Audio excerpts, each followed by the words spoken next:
أعوذ بالله من الشيطان الرجيم. بسم الله الرحمن الرحيم. القارعة ما القارعة وما أدراك ما القارعة يوم يكون الناس كالفراش المبثوث وتكون الجبال كالعهن المنفوش فأما من ثقلت موازينه فهو في عيشة راضية وأما من خفت موازينه فأمه هاوية وما أدراك ما هي نار حامية. القارعة ما القارعة کھڑکھڑانے والی چیز کیا ہے وہ کھڑکھڑانے والی. وما أدراك ما القارعة اور آپ کو کیا معلوم کہ وہ کھڑکھڑانے والی چیز کیا ہے. یوم یکون الناس کالفراش المبثوث جس دن لوگ پریشان پروانوں کی طرح ہو جائیں گے. وتکون الجبال کالعہن المنفوش اور پہاڑ دھنی ہوئی اون کی طرح ہو جائیں گے. فأما من ثقلت موازینہ بس جس شخص کا نامہ اعمال بھاری ہو گیا. فہو فی عیشۃ راضیہ تو وہ عیش و آرام میں ہوگا. واما من خفت موازینہ اور بہرحال جس شخص کا اعمال نامہ ہلکا ہو گیا. فامہ ہاویہ تو اس کا ٹھکانہ ہاویہ ہے. وما ادراک ما ہی اور آپ کو کیا معلوم کہ ہاویہ کیا ہے. نار حامیہ وہ ایک دہتی ہوئی آگ ہے. یہ سورہ قاریعہ ہے اور اس سورت کے اندر قیامت کے منظر کو بیان کیا گیا ہے. اور سب سے پہلے قیامت کی ہولناکی کا بیان ہے کہ قیامت کتنی ہولناک ہے اور کتنی خوفناک ہے. کسی بھی بات کو مؤثر بنانے کے لیے اور کسی بھی بات کی اہمیت کو ظاہر کرنے کے لیے ہر زبان کے اندر اس لفظ کو اور اس بات کو بار بار دہرایا جاتا ہے. خاص طور سے عرب کے اندر کسی بھی بات کو یہ بتانے کے لیے یہ بات بہت عظیم الشان ہے اور بہت اہمیت کی حامل ہے تو اس کو وہ لوگ بار بار کہتے ہیں.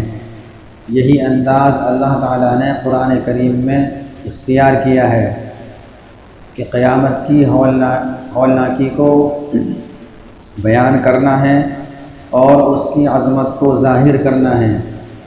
تو اس لیے اس بات کو بار بار کہا اور سوال کے انداز میں کہا اور پھر سوال کا جواب خود ہی دے دیا. القارعہ کھڑکھڑانے والی چیز.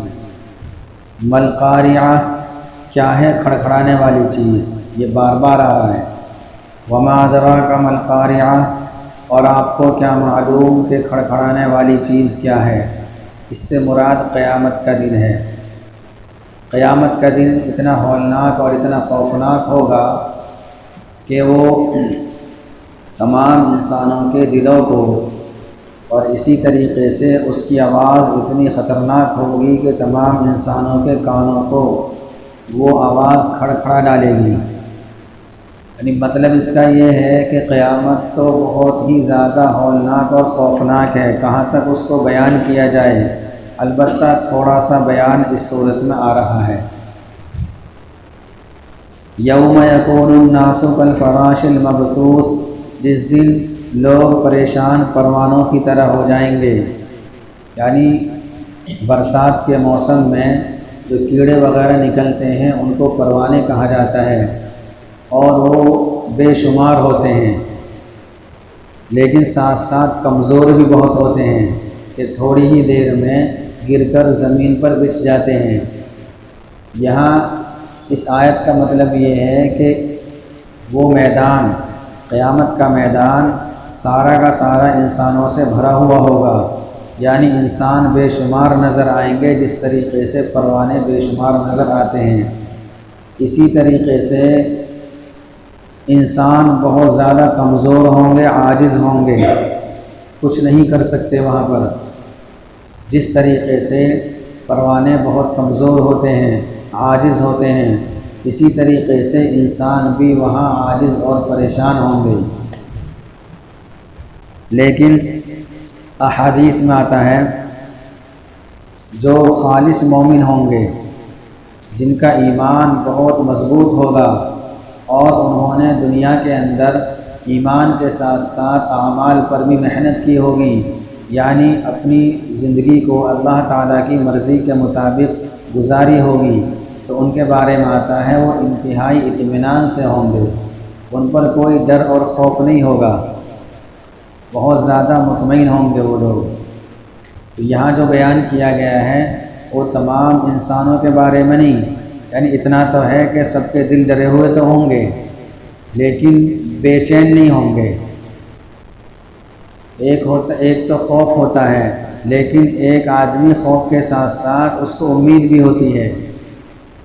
تو یہ ایمان والے اور خالص ایمان والے جنہوں نے ایمان کے ساتھ ساتھ اعمال پر بھی محنت کی ہوگی، وہ انتہائی آرام میں ہوں گے، اطمینان میں ہوں گے۔ وَتَكُونُ الْجِبَالُ كَالْعِهْنِ الْمَنْفُوشِ، اور پہاڑ بکھرے ہوئے دھنے ہوئے اون کی طرح ہو جائیں گے، یعنی پہاڑ جن کو ہم اتنے بھاری سمجھتے ہیں اور ہیں بھی بھاری، کہ بے شمار دنیا کے اندر پہاڑ ہیں اور ہر پہاڑ بہت بھاری ہے، اور قسم قسم کے پہاڑ ہیں، رنگین پہاڑ ہیں، کوئی لال ہے، کوئی نیلا ہے، کوئی سفید ہے۔ یہ جو پتھر نکلتے ہیں یہ پہاڑوں سے ہی نکلتے ہیں، اور پتھروں کے کلر الگ الگ ہوتے ہیں، اس سے پتہ چلا کہ پہاڑ کے رنگ الگ الگ ہیں۔ تو اس آیت کے اندر یہ بتایا کہ پہاڑ روئی کے گالوں کی طرح اڑتے پھریں گے، جس طریقے سے روئی کو دھننے والا دھون دے اور پھر وہ ہوا چلے تو فوراً اڑنے لگ جائے، اسی طریقے سے یہ پہاڑ اڑیں گے، یعنی یہ ریزہ ریزہ ہو جائیں گے۔ ایک آیت کے اندر ارشاد فرمایا وَبُسَّتِ الْجِبَالُ بَسًّا، کہ پہاڑ ریزہ ریزہ کر دیے جائیں گے، فَكَانَتْ هَبَاءً مُنبَثًّا، اور پھر یہ پہاڑ یہ پھیلے ہوئے غبار کی طرح ہو جائیں گے، جیسے دھول پھیل جاتی ہے، گرد و غبار پھیل جاتا ہے، تو اس طریقے سے یہ پھیل جائیں گے۔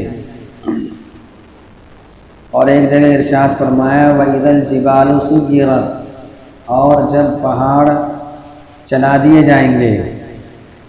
آج اگر ہم خیال کریں ان آیات کو سامنے رکھ کر اور عقل کو دوڑائیں، عقل ہی سے خیال کریں، عقل ہی کو کام میں لائیں، تو عقل یہ گوارا نہیں کر سکتی کہ اتنا بڑا پہاڑ، اتنا بھاری پہاڑ کیسے چل جائے گا، کیسے یہ روئی کی طرح ہلکا ہو کر اور اس کے ریزے ریزے ہو جائیں گے۔ لیکن قرآن کریم نے بیان کر دیا تو اب ہمیں ماننا ہے۔ اس سے پتہ چلا کہ قیامت کا منظر انتہائی ہولناک اور خوفناک ہوگا، اور قیامت اچانک آئے گی۔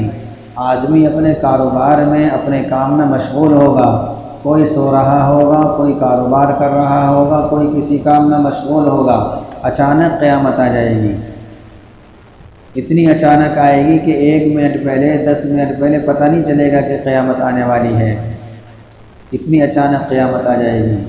یہاں تک کہ آدمی اپنے کاموں میں ایسا مگن رہے گا کہ اسے پتہ ہی نہیں چلے گا کہ قیامت آ بھی گئی ہے، لیکن قیامت اچانک آ جائے گی، اور سارے کے سارے دنیا کے اندر جتنے انسان اس وقت ہوں گے ان پر فنائیت طاری ہو جائے گی، سارے کے ساروں پر ساروں کی زندگی ختم کر دی جائے گی۔ تو قیامت کیا ہے، ایک ساتھ آئے گی، اچانک آئے گی، اور پہاڑوں کا یہ حال ہوگا، اور انسان بھی بہت زیادہ پریشانی کے عالم میں ہوں گے۔ فَأَمَّا مَنْ ثَقُلَتْ مَوَازِينُهُ، اب یہاں سے اعمال نامے کا بیان ہے، حساب کتاب کا بیان ہے، اور اس آیت کے اندر یہ بیان فرمایا کہ انسانوں کے اعمال تولے جائیں گے، گنے نہیں جائیں گے، شمار نہیں کیے جائیں گے کہ اس نے 4 رکعت نفل نماز پڑھی تھی، 50 پڑھی تھی، 100 پڑھی تھی، نہیں، ان کا وزن کیا جائے گا، اور وزن یہ ہوگا اخلاص کے اعتبار سے کسی نے 2 رکعت نماز پڑھی لیکن کامل اخلاص کے ساتھ پڑھی، اور کسی نے 1000 رکعت پڑھی اور یوں ہی پڑھ لی بغیر اخلاص کے، تو یہ 2 رکعت نماز یہ اس کی 1000 پر بھاری ہو جائیں گی۔ اس لیے قرآن کریم میں اور احادیث میں یہ نہیں کہا کہ اعمال گنے جائیں گے 1 2 3 4 5، ایسا نہیں، بلکہ اعمال تولے جائیں گے۔ اور اعمال کے تولنے کا کیا اندازہ ہوگا وہ اللہ تعالیٰ سب سے بہتر جانتے ہیں کہ اعمال کو تولے جانے کی کیفیت کیا ہوگی۔ بہرحال آج کل سمجھنے میں کوئی مشکل نہیں ہے کہ اعمال کیسے تولے جائیں گے، اس لیے کہ آج کل ایسی چیزوں کو تولا جا رہا ہے کہ آج سے پہلے کے لوگ اس بات پر یقین ہی نہیں کر سکتے۔ بخار کو تولا جاتا ہے، کتنا بخار ہے، خون کو تولا جاتا ہے کہ کتنی شوگر ہے اس کے اندر، ہوا کو تولا جاتا ہے۔ ہر ایک کے تولنے کا انداز الگ ہے، اس کے ناپنے کا انداز الگ ہے، لیکن بہرحال تولا جاتا ہے، اس کو ناپا جاتا ہے۔ تو آج کل سمجھنے میں کوئی دشواری نہیں ہے کہ اعمال بھی اسی طریقے سے تول لیے جائیں گے، اور جس شخص کا اعمال نامہ بھاری ہوگا تو وہ کامیاب ہوگا۔ 2 وزن ہوں گے قیامت کے دن، ایک وزن تو ہوگا ایمان اور کفر کے درمیان، اور ایمان والے کا پلہ ہمیشہ بھاری رہے گا چاہے ادنا درجے کا ایمان والا ہو، اور کافروں کا پلہ ہمیشہ ہلکا رہے گا چاہے اس نے ادنا درجے کا کفر کیا ہو۔ تو ایک حساب کتاب اور ایک تول ہوگا ایمان اور کفر کا، اس میں ایمان والوں کو الگ کر دیا جائے گا، کافروں کو الگ کر دیا جائے گا۔ کافر ہمیشہ کے لیے جہنم میں چلے جائیں گے، اب بچیں گے ایمان والے۔ اب ایمان والوں کا پھر الگ سے وزن ہوگا، ان کے اعمال تولے جائیں گے، جن کے نیک اعمال زیادہ ہوں گے وہ جنت میں جائیں گے، اور جن کے نیک اعمال کم ہوں گے، برائیاں زیادہ ہوں گی، وہ جہنم میں چلے جائیں گے۔ اگرچہ گناہوں کی سزا بھگتنے کے بعد اللہ تعالیٰ ان کو جہنم سے نکال کر جنت میں پہنچا دیں گے۔ اور ایک وہ لوگ ہوں گے جن کے اعمال نامے برابر ہوں گے، گناہ بھی برابر اور نیکیاں بھی برابر، ان کو اعراف نامی ایک جگہ ہے، ایک دیوار ہے، وہاں چھوڑ دیا جائے گا کچھ دنوں کے لیے، پھر اللہ تعالیٰ ان کو بھی جنت میں پہنچا دیں گے۔ اور یہ اعمال نامے کس کے بھاری ہوں گے اور کس کے ہلکے ہوں گے، یہ ہم سب کو معلوم ہے خوب کہ جس نے دنیا کے اندر اللہ کی مرضیات پر اپنی زندگی کو چلایا ہوگا اس کے اعمال نامے وہاں بھاری ہوں گے۔ روایت میں آتا ہے کہ اگر ایک نیکی بھی زیادہ ہو جائے تو وہ جنت میں چلا جائے گا، اور اگر ایک برائی بھی زیادہ ہو جائے تو وہ جہنم میں جائے گا، اتنا انصاف ہوگا وہاں پر۔ اور اللہ تعالیٰ جس کو چاہیں گے اس کو بخش بھی دیں گے، یہ بھی ہے قرآن کریم میں ہے کہ اللہ تعالیٰ شرک کے علاوہ جس کو چاہیں گے بخش دیں گے۔ فَأَمَّا مَنْ ثَقُلَتْ مَوَازِينُهُ، بہرحال جس کا وزن بھاری ہو گیا تو وہ انتہائی عیش و آرام میں ہوگا، فی عیشۃ راضیہ، فَهُوَ فی عیشۃ راضیہ، تو وہ عیش و آرام میں ہوگا۔ یہاں عیش و آرام سے مراد جنت کی تمام نعمتیں ہیں، اور اللہ تعالیٰ کی زیارت ہے اور اللہ تعالیٰ کا دیدار ہے، یہ بھی ایک بہت بڑی عیش اور بہت بڑا آرام ہے۔ تو جنت میں جانے کے بعد جتنی آرام کی چیزیں ہیں ساری کی ساری اس میں داخل ہیں۔ وَأَمَّا مَنْ خَفَّتْ مَوَازِينُهُ، اور بہرحال جس کا وزن ہلکا ہو گیا، یعنی اس کی نیکیاں کم رہ گئیں، تو اس کا ٹھکانہ حاویہ ہے۔ وَمَا أَدْرَاكَ مَا هِيَ، اور آپ کو معلوم ہے کہ حاویہ کہ وہ کیا چیز ہے، حاویہ کیا چیز ہے۔ نار حامیہ، حاویہ ایک دہکتی ہوئی آگ ہے، یعنی اس کو وہ ایک جہنم کا ایک خاص طبقہ ہے وہ۔ اور یوں بھی کہہ سکتے ہیں کہ جہنم کی کیفیت کو بیان کیا گیا ہے کہ جہنم کی آگ دہکتی ہوئی آگ ہے، مطلب اس کا یہ ہے کہ اتنی دہکتی ہوئی آگ ہے کہ اس کے علاوہ دوسری آگوں کو گرم کہنا یہ بہتر نہیں ہے۔ یعنی وہ اتنی سخت گرم ہوگی، اتنی سخت گرم ہوگی، اس کے مقابلے میں دیگر آگیں وہ ٹھنڈی ہیں، بہت زیادہ گرم ہوگی۔ اس سے بچنے کا ایک ہی طریقہ ہے بس کہ اپنی زندگی ہم نبی کے طریقے کے مطابق گزارنے لگ جائیں۔ اب تک جو ہوا سو ہوا، آئندہ ہم سب اس کا ارادہ کریں اور اس کی فکر کریں کہ ہم ضرور بالضرور اپنی زندگی کو، جو باقی زندگی بچی ہے، کہ ہم ضرور بالضرور اللہ تعالیٰ کی مرضی کے مطابق گزاریں گے، اور جو کچھ ہو چکا ہے، ہم سے اونچ نیچ ہو چکی ہے، اللہ کی مرضی کے خلاف ہم سے زندگی گزر چکی ہے، اس پر اللہ تعالیٰ سے ہم استغفار کریں گے۔ اللہ تعالیٰ مجھے بھی اور آپ سبھی حضرات کو عمل کرنے کی توفیق نصیب